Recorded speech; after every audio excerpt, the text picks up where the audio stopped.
Yun! Magandang gabi guys. Guys, nakipagkapit-bahay ulit kami. So, wala pala akong mic. Kapagalitan ako. Wait lang guys.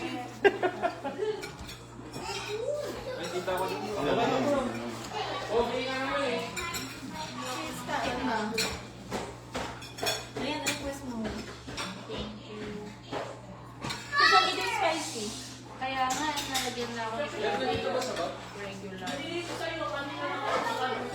Baka na yung sa bas ko yan. Baka na yung ako dito. Hindi makakalimutan ako ah. Nandiyan bro? Oo bro. Ilan ba birthday mo, bro? Sayang. Hi guys, sorry. Alam ko, ay, Chicken. yun lang.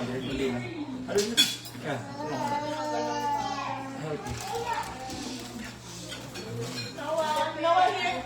Noah here. Noah. Noah. Noah. Noah. Noah. Noah. Yam. Mukhang hindi lalagay yung ano. Hindi siya masashoot to. Bro. Mais. Ay, hindi ka siya. Hindi, hindi siya malalagay. Okay lang yan, guys. Hindi mo siya makiklip. Hindi mo siya makiklip, no? Pag ganyan, eh. Papatong ko na lang dito. Yan. Para may tutok natin sa sasagot.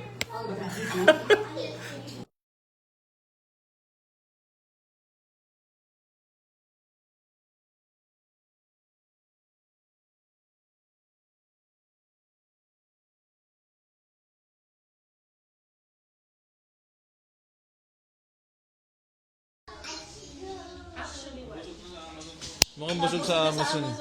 Hi guys, magandang gabi. Ulit. Magandang gabi sa inyo guys. So, May spicy na ano dito. hindi ako sanay na nagla-live. May nakikinig. Not in person. Yun. Guys,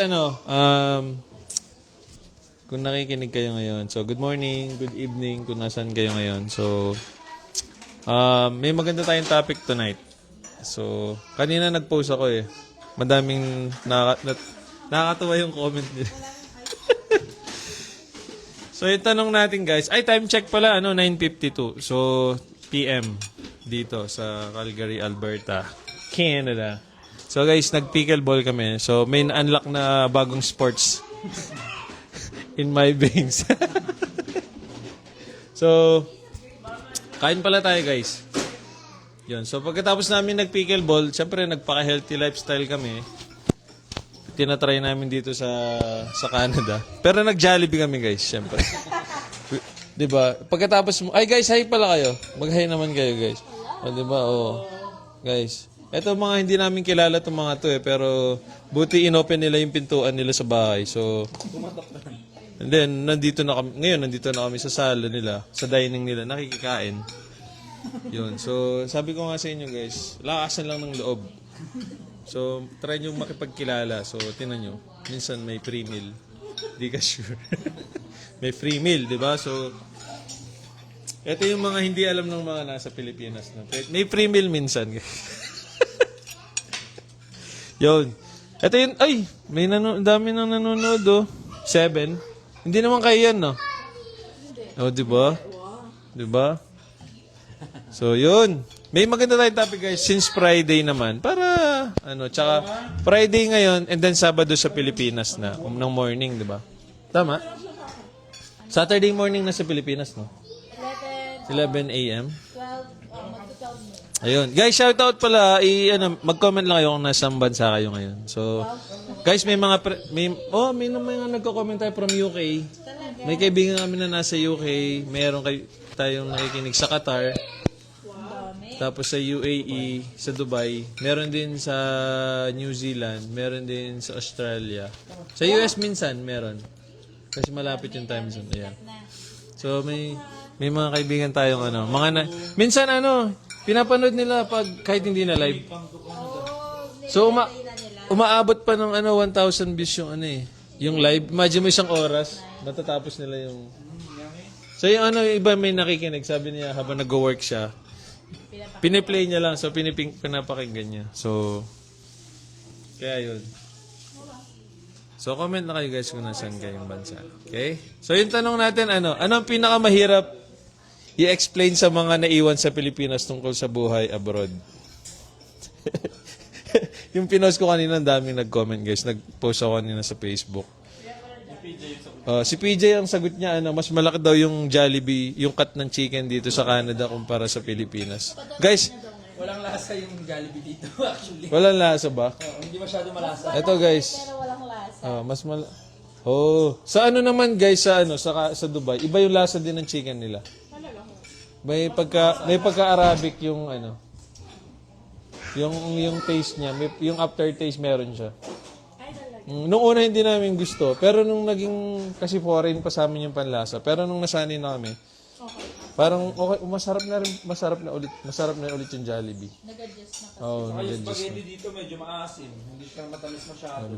Kasi guys, Canadian, so Wala din tender juice yung hotdog. wala din silang Jolly hotdog pala dito, guys. Yan. Kaya walang Saka yung garlic beef. Wala. pero yung Jolly hotdog sa Pinas, nag-Jollibee ako, hindi ko alam kung beef yung hotdog nila o pork. Alam ko beef eh. So yun, wala silang Jolly hotdog dito. May ground beef din yun. So yun yung isang mga nag-comment. Tapos ano pa ba? May isang nag-comment, taga Qatar yun, sabi niya minsan yung sa abroad, yung ulam daw nila hindi masarap.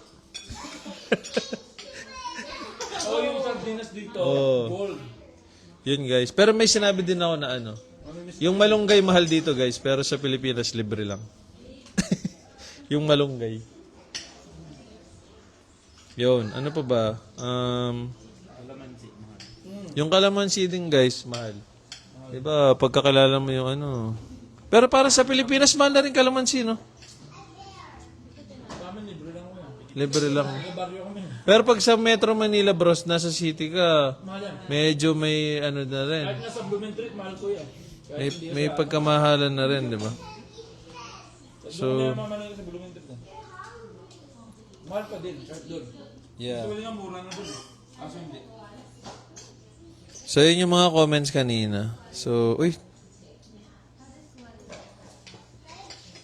lang guys babasahin ko yung mga, ang daming comments eh. Ito maganda yung may nag-comment, sobrang haba guys. Si Tita Llewellyn, sabi niya. Yung hirap mong i-explain na tira-tira lang ang iyong kinakain at kapal lang ang mukha na nakikikain ka lang sa mga nalilibre pag day off. Oy, ako mo yun. Tapos sabi, hindi ka lumalabas pa pag statutory holiday. At tinitis mo ang gutom para lang di mabawasan yung konting sahod mo dahil kinakailangan mo na ipadala sa pamilya mo sa Pilipinas.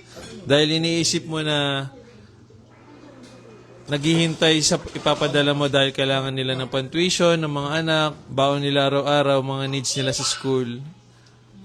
Ang mangarap ka ng mapagtapos mo sila sa pag-aaral. Wow, lalim naman nun. Thank you, Tita Llewellyn. Si Tita Llewellyn Adu. So, ang daming guys. Eto may nag-comment. Mas mahirap i-explain na pag wala kang pera tapos may nangihiram. Yan, mahirap. I think viral yun. Yung nangangamusta lang sila paghihiram. Ano sis? Kamusta bro? Kamusta sis? Alam ko matagal na hindi tayo nag-uusap tapos meron ka bang extra dyan? May nang ganun sa akin last. Ng mga ibang lahi. Tapos sabi mo, sana okay na. Sana okay lang po Oh. kayo. hindi ko alam kung ano yung trato kasi. Siyempre, kaya I hope okay lang siya. Sa akin, kinamusto ako eh. Kamusta kayo? It's been a long time. Bro, ang bilis no 4 players, double 4 players. Ayun guys, nagbubuk pa ulit kami. Uy, may nanonood tayo, 6 viewers. Hindi, walang... Yung nanay ko nanonood. Si Mary Rose Martin. Yun, nanonood. Siya yung nag-comment kanina, guys. Sabi niya, ano. Uy, nabook ko na ha. 113. Okay lang yun, sis. Okay lang yun. Ano, 2 to 5. Oh, mas okay yun. Yung guys, sorry na nagbubuk kami ng pickleball. Kasi ano, feeling namin pro na tayo. Ano? Pro airball. Pro air. Guys, ganyan pala guys, ano, nagbook na kami ng pickleball. First time namin maglaro kanina. Tapos nagbook na ulit kami kasi feeling namin pro na kami. Pro error. Sabi ni Mary Rose. Uy, guys, may nag-comment sabi niya, mahirap i-explain ang kamusta na out of nowhere. Yung may mabiglang magkakamusta sa'yo out of, di ba? So, Mag-pray ka muna kung bubuksan lang. Lord. Gusto ko bro na kamusta minsan, ano, yung kamusta ka kahit sa Panginoon, mga ganun Oo. na tanong sa'yo. may banot pa ng O kaya gano'n. yung biglang tatawag bro, alam ko hindi mamumutang pag gano'n eh. Yung biglang tatawag, tapos nasa ibang bansa siya, Yeah. ang sasabihin lang, uy, namiss kita, ganito, ganyan. Kamusta na, kailan ka uwi, ganyan.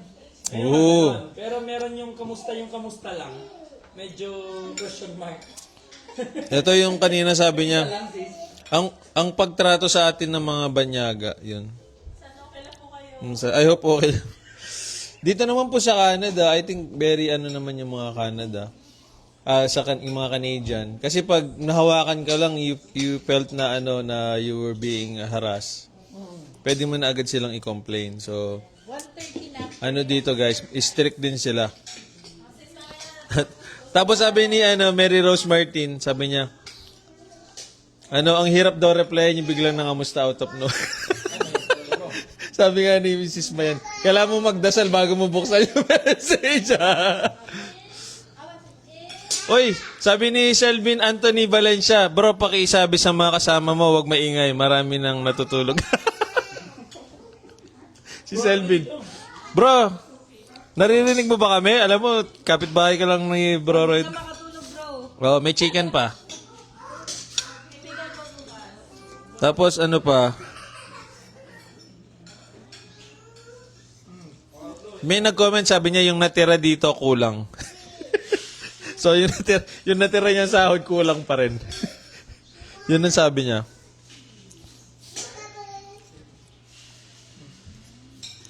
Ano pa ba yung pwede niyong i-ano guys? Baka may experience kayo na pwede niyong i-explain. Na mahirap i-explain sa Pilipinas. Kahit nakakatawa, hindi serious ah.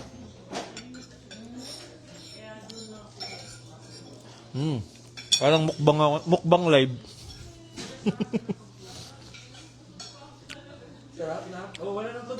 Nakakatawa kasi sa yung parents namin din nang hihingi. Oo. Yung ibang tao yung nanghihingi. Oh, yung nanay ko din hindi nanghihingi. Yung ibang tao ang nanghihingi. Yung nanay ko hindi nanghihingi, naiintindihan din niya. Wala, hindi pa. Gusto mo kami magpadala ng box? Hindi. Oo. Hindi naman ako. Nabibili naman namin yan dito, sabi. Spoiled tong mga po eh. Sabi ni Mary Rose, hintayin mo, Lipat na itong daycare bro, June 1. hintayin mo, kakamustahin kita minsan. Daycare na sila. Hello. Bigyan na kami ng spot. Tagal namin naghintay bro. May ilang months na naghintay? Ano pa? Willow Brain. Ito guys, second question. Sabi niya, anong reality na hindi maintindihan ng mga nasa Pilipinas? Mahal dito sis, yung sinasabi mo yung dito? So, yung mga possible answers natin, siguro Libre ang free healthcare. pwede. Ano yung reality na hindi maintindihan ng mga nasa Pilipinas? Dito sa lalo na kung nasa Canada ka. Ano guys, kami dito, like kami may kids. Wala kaming yaya, wala kaming support, support system sa pag-aalaga. Kumbaga, kasi dito hindi mo basta pwede iwanan yung kids. Pwede kang i-complain no. Pero pwede mong iwanan legally yung mga day home, yung mga daycare. So, pero ang hirap kumuha ng slot. Recently, no? Mahirap. Almost 1 year kami nag-wait. Pares lang din yung bayad. Na nagbabayad kami ng may mag-aalaga ng anak namin. Yun. alagaan.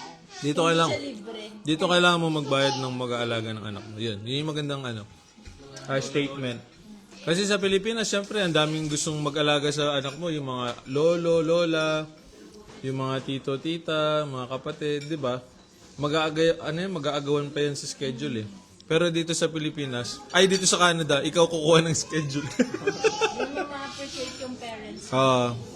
Mas masaya, mas magaan sa mga bagong parents dito pag may lola na nandito. Pero syempre, hindi mo din kasi, pag yung papupuntahin mo dito, pag-aalagain mo lang din. Medyo, maganda syempre mamasyal din sila. Kurang sila. Eh, lola ko. Pag-BBC ko few days lang. Ikaw ba, bro? 84? Yun yung yung mataas ang sweldo pero mataas din ang gastos. Yun. Maganda tong guys, i-explain. Yung pag kasi kinonvert mo sa Philippine peso, ang laki niya. Sobrang laki niya. So kung sumasahod ka ng 10,000 dito na, bro, ikaw convert mo nasa 400,000, no? Pero yung expenses mo 450,000 no?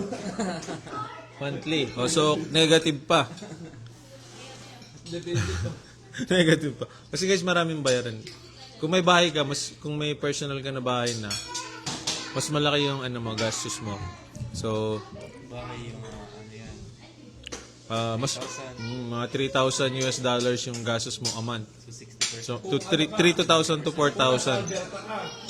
Eh, kung nasa ibang province ka pa na, Bro, mababa ang 5,000 na mortgage pa lang yun. di ba? Depende sa laki. Kasi yung kilala ko. Yung cost of living, guys, sobrang mahal. Talaga. Yung Jollibee dito, magkano yung Jollibee, sis Kat? Ilang pirasong chicken to? 3 bedroom. 12? Ano manuda kami ni Jewa? Hello. Ate. Hindi mo kayo 50 ang isang box.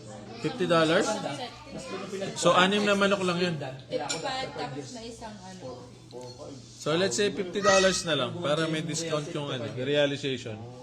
2,000 pag sa Pinas. So, yung 6 na chicken, guys, dito, tsaka may maliit na palabok. Ano na yun? Wala pang rice yun, ha? Walang rice, no? Nasa 2,000 pesos na. Diba? So, I don't know sa Jolly. Oy, Nilo! Si Nilo kaya nanonood. Magkano yung palabok dyan? Ay, Jollibee dyan, Nilo. Ngayon. Sabi ni Mary Rose, sabihin mo na wala kang pera, sasagot sila. Di siguro, ikaw pa, mayaman ka na dyan.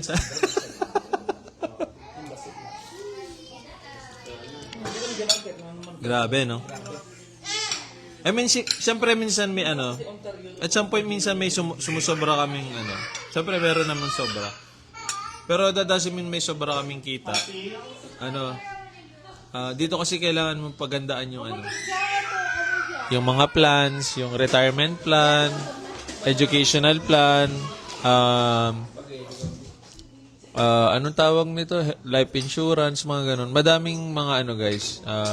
So yung mga extra na sahod or kita, may pinupuntahan pa rin kasi maganda yung program ng government dito, yung may mga long-term plan para pag nag-retire ka.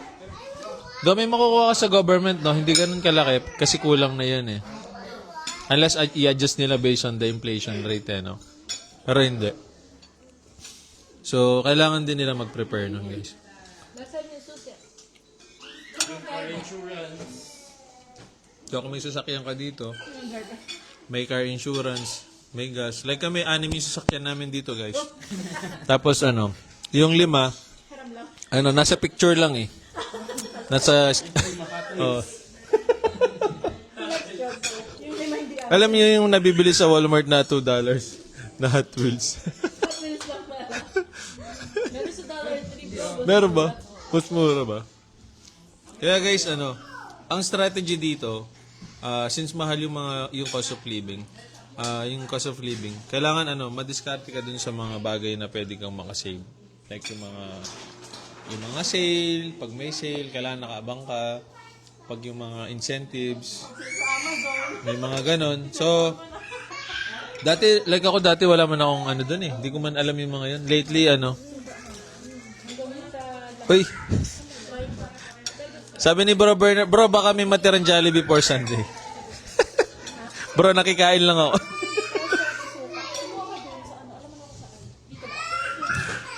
Sa may ano sis? Sabi niya, magtipid ka dyan, Jim. Ayun, guys.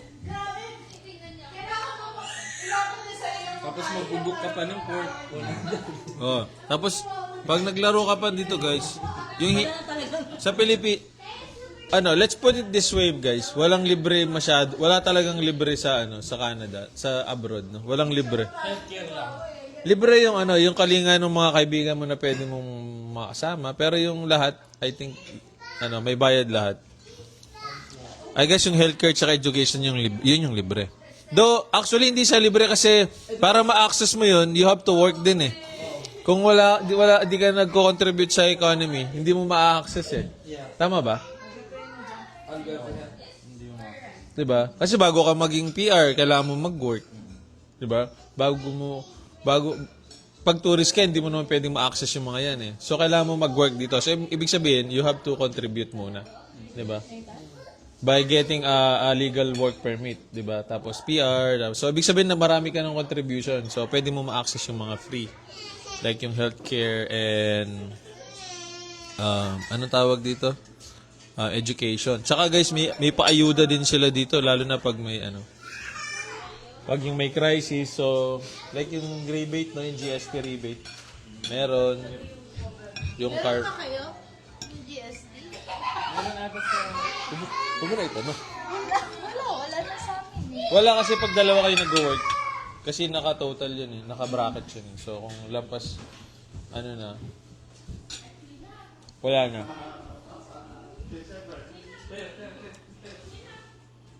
Pwede ate sa okay na sa upo. Ay, sa baba na, sa likod nung chair. Ito guys, sabi may tanong. Ano ang pinaka-nakakatawang expectation ng pamilya o kaibigan sa'yo nung nag-abroad ka? Pasalubong, no? Tama. Yung iba, padala ka ng iPhone, no? Ganun, no? Iaahon sa kahirapan. Iba, dollars ka naman. Libre mo naman kami. Ganun, no? Actually, may nag-viral na ganito. Yung pag may umuwi, nililibre niya yung buong May mga ganun. Ikaw na daw next week. Hindi ko nga alam kung kaya. Manood pa daw kayo, guys. Lilibre kayo ni Kuya Jim. Pero kung manonood kayo guys, pwede natin libre. Talino talaga, Jim. Daming alam. Oy, Bro Bernard. Si Bro Bernard, inex natin na mag-guest para... Oo nga. Dapat doon tayo sa bahay niya. Bahay. Next time. Mga kapitbahay mo doon. Si bro pa man din magaling magluto. Hindi lang dyan. Ano bro? Ano yung nakakatawa expectation ba sa'yo? Nung pag nasa abroad ka na?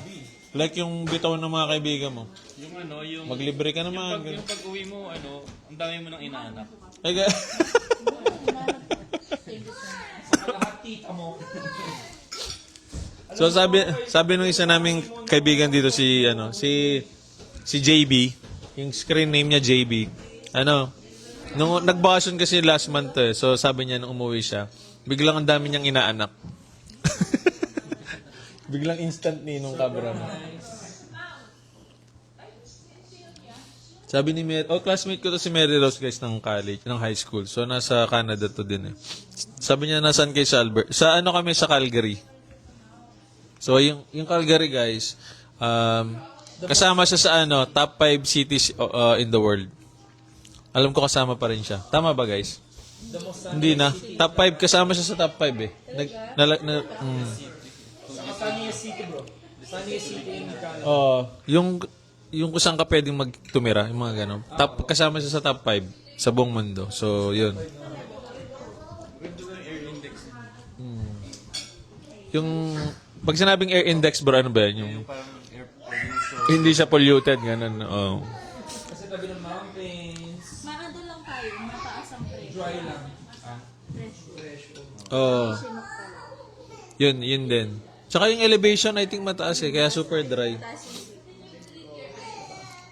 Pero okay pa rin, kasi like ngayon, may napanood ako sa Omni News yung parang national, isa sa national channel dito sa Canada. Pero yung Filipino version.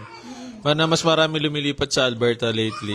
Though dati pa, pero ngayon sobrang dami na. Kasi may mga stories na like taga-Ontario sila or BC.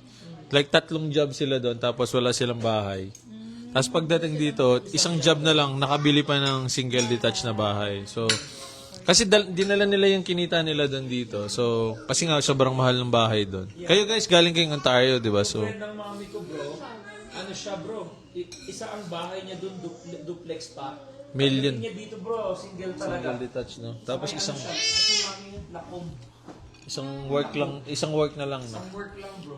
Di ba? Monday to Friday pa.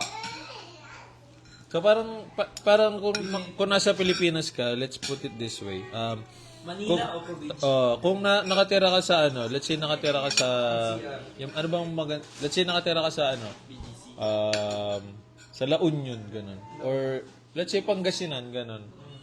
Mura yung bahay doon or yung cost of living. Pag lumipat ka sa BGC, sobrang mahal niya, mga ganun. So parang ganun yung illustration niya. Ang ano lang dito, city yung pinag-uusapan or province. Actually, yung Alberta Na-federalize kasi dito, hindi gaya sa Pinas na centralized siya, na isa yung control lahat ng government. Dito per province. per province. No? So may ano nga yan eh, hot topic ngayon yun eh. 80% dito, 20% kay central, gano'n? Ang federal. Ilan ba percent Yun ang hindi ko na... Hot topic ngayon yun, di ba? Gustong humiwalay ng Alberta. So, Oh, yun bro, nasa ano na, nag-referendum natin napirmahan na eh. So, palapit na yun. Kaya yung company namin nag-invest ng dito eh. yeah. Kaya US yung company. I don't think it's Pero parang... Kayo ba guys? Ano ba yung... Ako kasi wala akong opinion kasi hindi pa ako bumuboto. So, alas 16% bro, sa federal na po. Federal, 16%. Tapos So, the rest dito.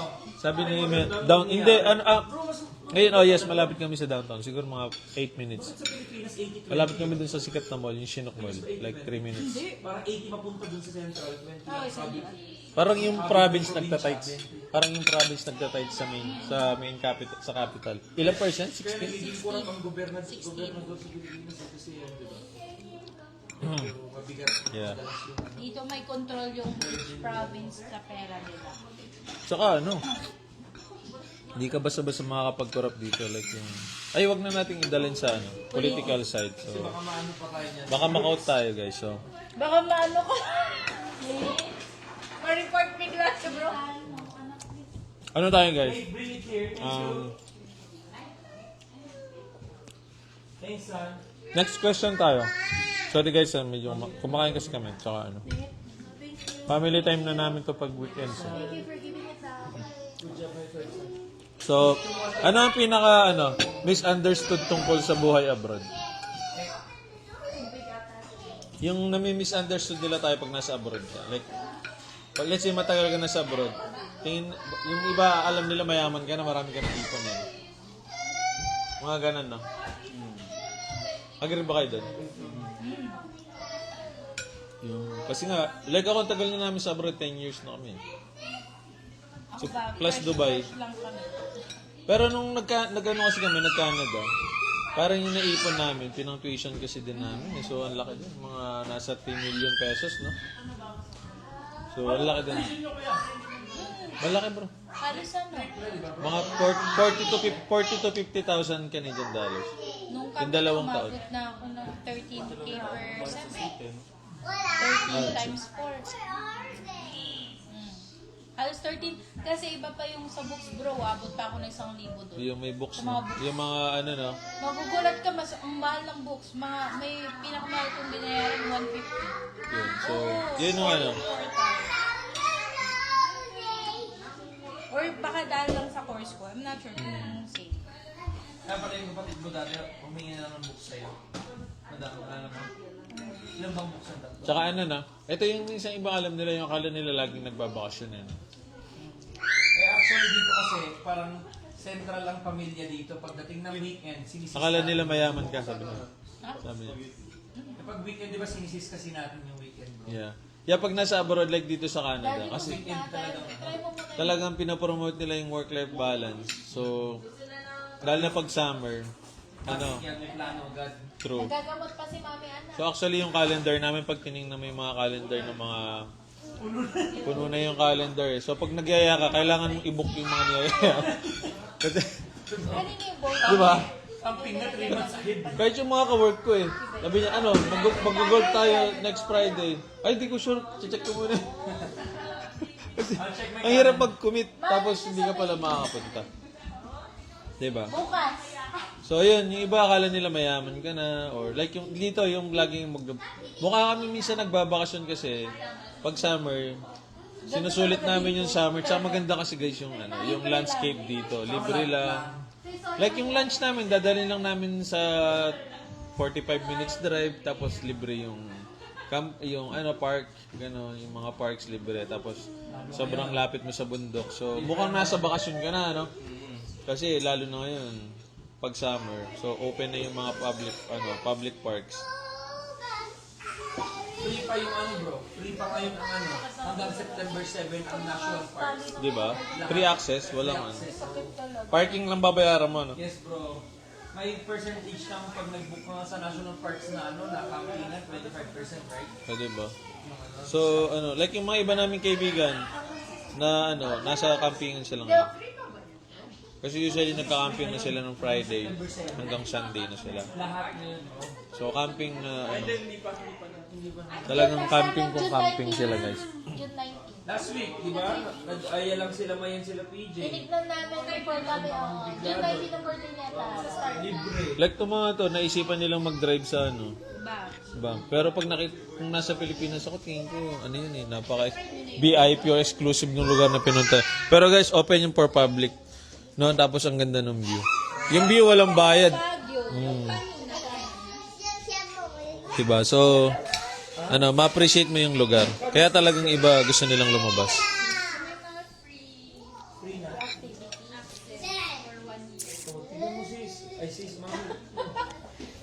Eto guys, medyo seryoso to.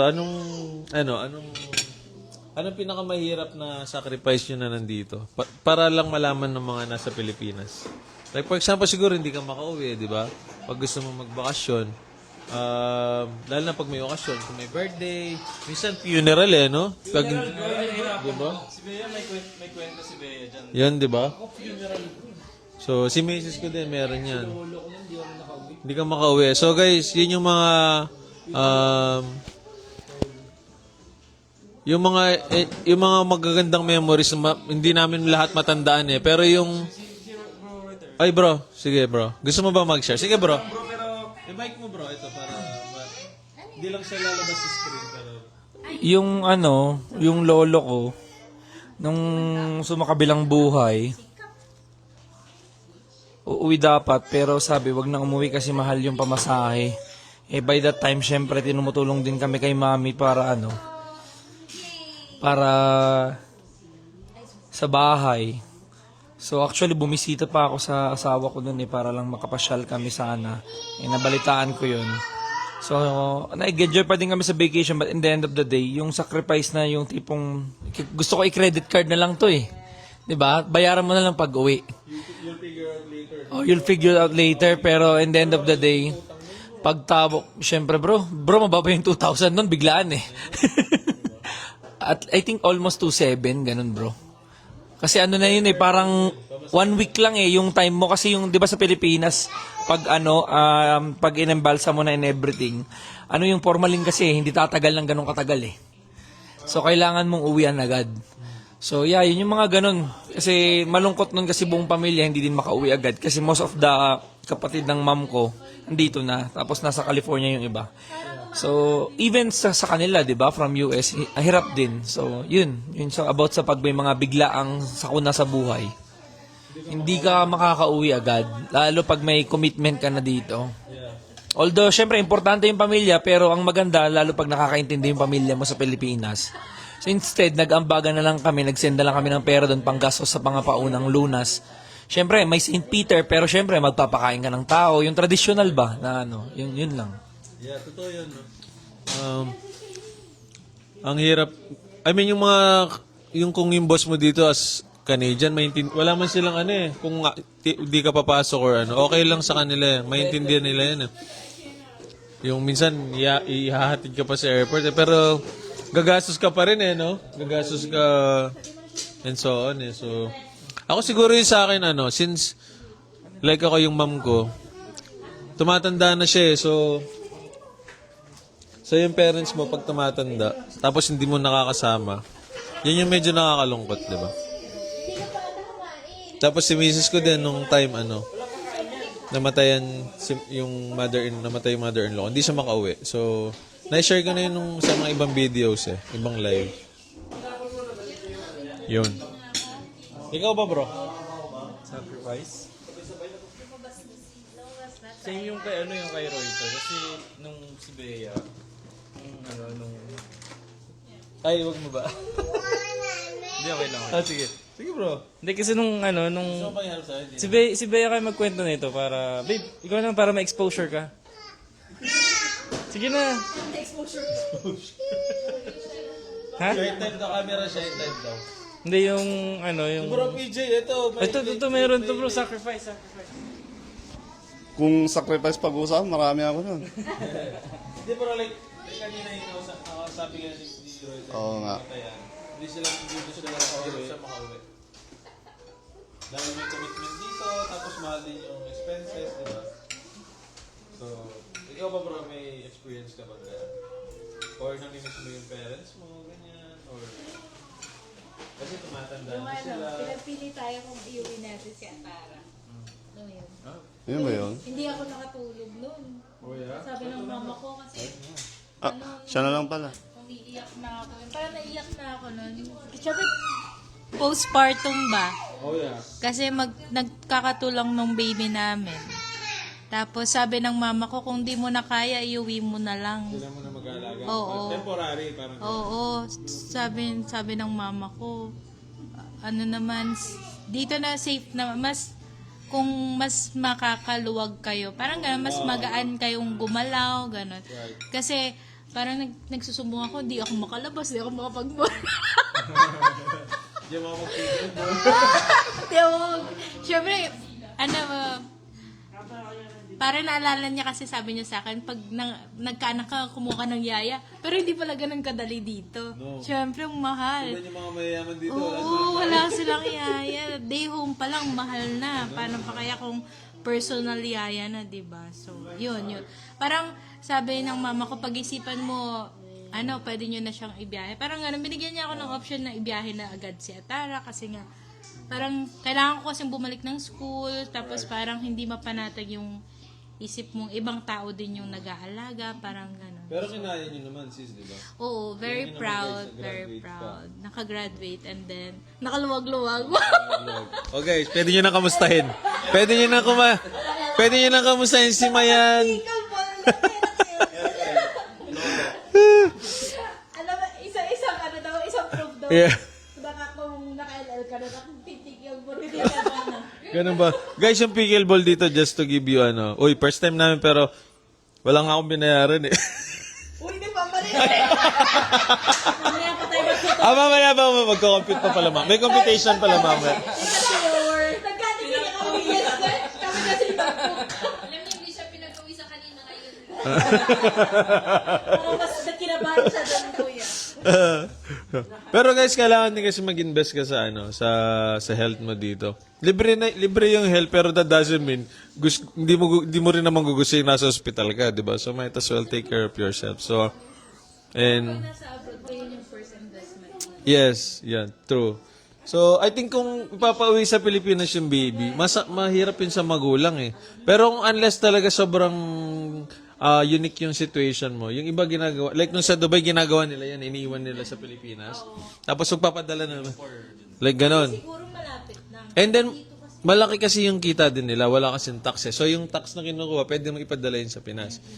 Pero pag nandito, hindi kasi tapos sobrang layo. Tapos kung let's say magkasakit yung kids, dito kasi libre. So pag nasa Pilipinas, kahit may panggastos sila, ayaw mo silang abalayin on that point yung magagastos sila sa pang-hospital or check-up, di ba?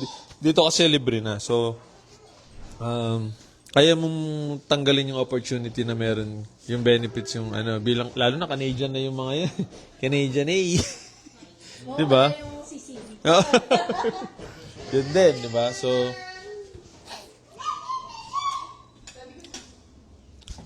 uy, magandang tanong ta, pero Pero naalala ko, ito yung bigat sa dibdib. okay to, no? Yung number 5. May mga ibang questions akong ini-skip eh. Ito magandang tanong to siguro kay, ano, kay PJ, no? Okay, PJ. Kay PJ. Bro, PJ, ito yung question. Ano ang ipinagmamalaki mo sa sarili mo simula nang nag-abroad ka? Nag-i-empleyado ko. Ganun. Though alam ko may business kayo sa Pilipinas, pero ano yung masasabi mong proud ka ngayon sa sarili mo simula nag-abroad ka? Yung ano, naging empleyado, tsaka ano, 3 trabaho. 3 hours na lang ang tulog. Yeah.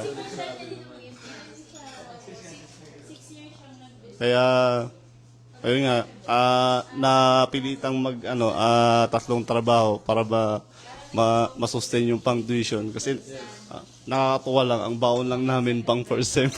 Yeah. Kaya, yeah. Na bro, tinan mo naman. Praise God. Yeah, praise God. Kung babalikan mo lang yung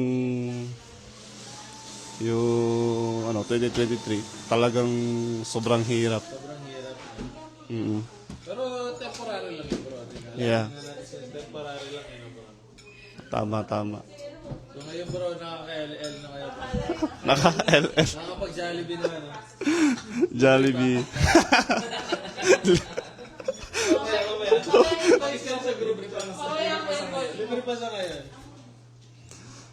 Ano ba? Si Bro Writer, ano bang... Thank you, bro, ah. Ano bang proud ka ngayon sa sarili mo, bro, simula nung nag-abroad ka? Ano ba yung nakaka-proud na nagawa mo nung nag-abroad ka na? Nabili na ako ng mga pedals ko, bro. Pag musician ka, may ano na, no? Mas mura ba dito? Ano bro? Dito bro, hindi naman sa mas mura, pero ano siya bro, affordable siya pagdating sa ano bro eh. Kunyari, sa Longan McQuaid, abangan mo yung ano bro eh, yung month niya. For example, ang hilig mo na brand ay Fender. It means you need to wait by August bro. So pagdating ng August, bro, pagdating ng August, 0% yun for 12 months. No down payment, no interest yun, bro. Hindi mo mararamdaman, bro. So talagang ma-afford mo siya within a year, paid na siya, bro. Hindi pa siya masakit sa bulsa. Unlike sa Pilipinas, bro, wala kang choice kundi kailangan mo mag-down payment, or kung hindi ka naman papautangin ni music store sa Pilipinas, wala kang choice kundi talagang ipunin. So parang it will take you at least 2-3 years hanggang makompleto mo, kasi magkano yung Fender sa Pilipinas, 'di ba? Yung iba bro, pero may alam akong mura. Sa may Santa Mesa. Kasi yung una kong Fender bro, ano lang siya 8,000 pesos. Sa ko siya nabili? Santa Mesa. Santa Mesa bro, dun sa ilalim ng LRT, lahat yun bro. Antonio Lumanog, Rubel Lumanog, tas kopya lahat ng mga Fender. Kamukha kasing bigat din bro. Ang problema nga lang, sa pick-up nagkakatalo. Hindi niya kuha yung talagang Fender na I think mas na bro, kasi ang ginagawa na nila ngayon, if you hear about the RJ guitars, ay sorry nabanggit ko yung mga brand, pero yung Ligaya, bro, actually kumukuha na yun mismo sa sa China bro, tas rine-rebrand na lang nila. So yung quality halos same na sila. So yun. So parang sasabi ni Bro Writer yung mga pag nagtatrabaho. Siyempre nagpapakahirap ka din. You can buy your your things na alam mo 'yun. Hindi naman to luho or bisyo eh. So lalo na kung musician ka, 'di ba? So may kalala kami mga musician dito na kumikita din. So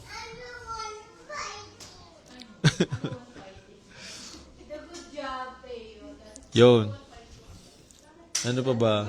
Siguro na bro, mas parang sinasabi mo kanina, mas ano ka, mas naging independent ka or naging mas matured ka, parang ganun. Since nakaka-humble din yun, no? Yung dati hindi ka nagtatrabaho sa Pilipinas, may company ka, may business ka ngayon, bigla ka pagdating dito magtatrabaho ka, no?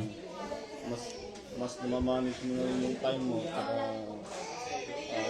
sa financial. Yeah.